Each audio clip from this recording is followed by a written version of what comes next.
anger, how to control anger, in order to figure that out, first of all, we have to understand what is anger and what causes anger.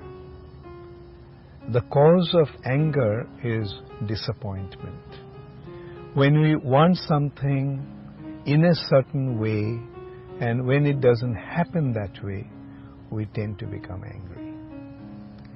Now that again leads to the point that our tendency to control, our tendency to lord over, we try to control, and when things do not come under control in a way that we want, then we become angry.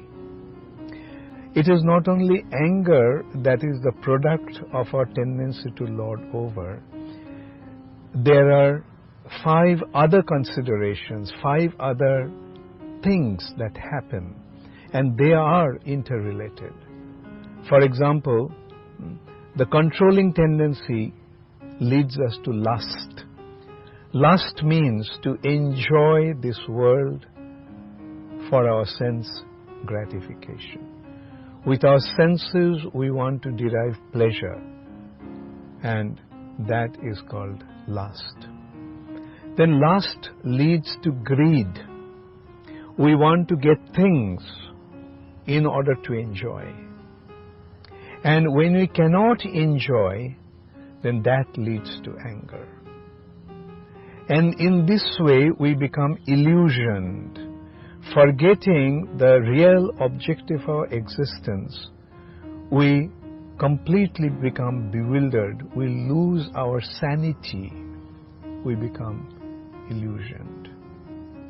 And then when we see that we are enjoying, we are successful, that gives us the tendency. When we do enjoy, when we do feel successful, then that leads to pride. And when we see that others have something that I do not have, then that leads to envy. So these are the 6 detrimental attitude of a living entity. Lust, greed, anger, illusion, pride, and envy. These 6 are actually the products of the mode of passion and mode of ignorance. These 6 are actually the result of passion and influence. When we become affected by the mode of passion and ignorance, then these 6 detrimental qualities overpower us, and we lose control over ourselves. Therefore, if we really want to overcome these tendencies, then we have to rise above the modes of passion and ignorance. Why do I consider passion and ignorance together? Because they cycle. In the mode of passion, we become active. And in the mode of ignorance, we become inactive.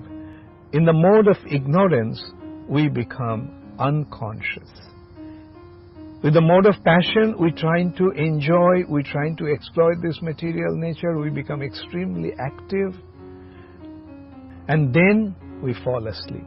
Like for example, in the morning, everyone wakes up, and throughout the day, being affected by the mode of passion, they become so active, and then at night, they fall asleep in the mode of ignorance. Then in the morning, again they wake up in the mode of passion. They function in the mode of passion, then again merge into the mode of ignorance.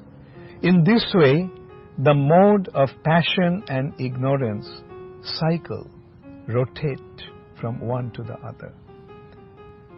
But one has to learn to transcend these two modes and come to the mode of goodness.